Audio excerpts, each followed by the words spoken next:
ஒருத்தன் அடிச்சா இன்னொருத்தன் அடிக்கிறான் கரெக்டா. பாட் மேட்ச் சுடு அடுத்த bro. மேட்ச் போறோம். ஒரு புல்லட் சுடு.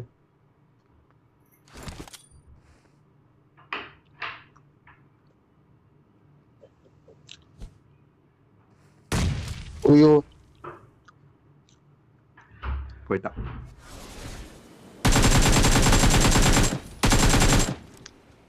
ஷீல்டு ஸ்கோப் பண்ணி அடி ப்ரோ. நம்மளாம் ஸ்ப்ரே தான். ப்ரோ ஸ்ப்ரே தான் bro. ஸ்ப்ரே பண்ணுவோம் நாங்க ஸ்ப்ரே பண்ணுவோம். லெஃப்ட் போயிட்டான்.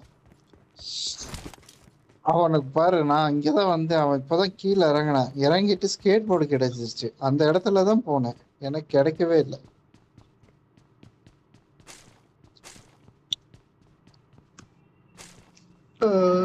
உங்ககிட்ட ஸ்கேட் போர்டு இருக்கே ப்ரோ? எங்கேயா இருக்கு? செத்துட்டல்ல, செத்தவனே கொடுக்க மாட்டாங்க. ஓ ஆமால, அப்போ இருந்த ஸ்கேட் போர்டு செத்து போயிட்டு ரிவைவ் பண்ணலாமா என்ன? இன்னும் நல்லா இருக்கு இன்னும். சசாம ரிவைவ் பண்ணலாம் ஆக்சுவலா. போ ப்ரோ, ரிவைவ் ஜோன் போ ப்ரோ. சசாம ரிவைவ் பண்ணு.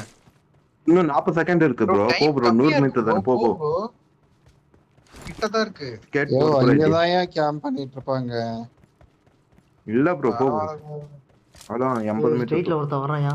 50 மீட்டர் மரத்துக்கிட்ட ப்ரோ. ஒருத்தன் ப்ரோ ஏன் ப்ரோ ஸ்கோப் அடிச்சு? இங்க பாரு, இங்க அங்கதான் பாரு, பாரு. இங்க பாரு. அவனுக்கு தான் அடிச்சு விடு ப்ரோ. அடி அடி, அவன அடி அடி. ஐயோ என்ன ப்ரோ பண்ணிட்டு இருந்த? அவனை அடிச்சிருக்கலாம் ப்ரோ நீ. யோ எல்லா சைடும் கேக்குதியா?